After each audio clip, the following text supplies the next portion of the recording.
The tragic story of Floyd Collins, a viral sensation, is one of the most famous and heartbreaking tales of the Kentucky Cave Wars. In the early 1920s, Kentucky's Mammoth Cave area was the site of the Cave Wars. Landowners competed fiercely, using tactics like burning signs or misdirecting travelers for tourist dollars. Floyd Collins, an expert caver, discovered the beautiful Great Crystal Cave in 1917, but it was too far off the main road to be profitable for tourism. Desperate for a moneymaker, he sought a new location closer to the tourist path. He struck a deal to explore a new, promising location called Sand Cave. Sand Cave was dangerous, made of loose rock and sand, not solid limestone. On January 30th, Floyd explored deep inside when his kerosene lamp began to flicker. While exiting a narrow passage, he accidentally knocked down a rock. It was enough to pin his left foot, trapping him deep within the cave. He was stuck in a crack so narrow he couldn't take a full breath,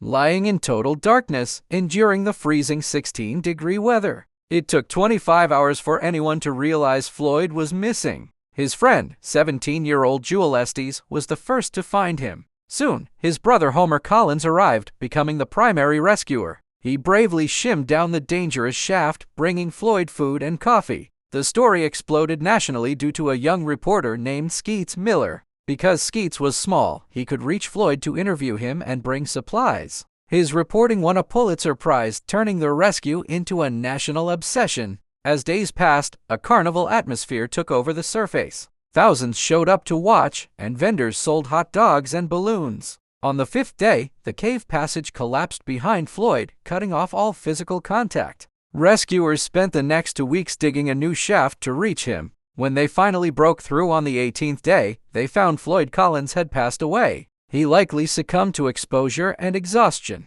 Floyd's body was not immediately removed. It was too difficult to free his foot. He was initially left in the cave as his grave. Eventually, his brother Homer raised money to recover the body, but the story took a strange turn. A later owner of the cave placed Floyd's body in a glass-topped coffin inside the cave for tourists to view. In 1929, grave robbers stole his body. It was recovered in a nearby field, though his leg was missing. It wasn't until 1989 that the National Park Service finally removed him from the cave. He was given a proper burial in a nearby cemetery. Today, Floyd Collins is remembered as the greatest cave explorer ever known. His story remains a powerful example of how media can turn a private tragedy into a public spectacle.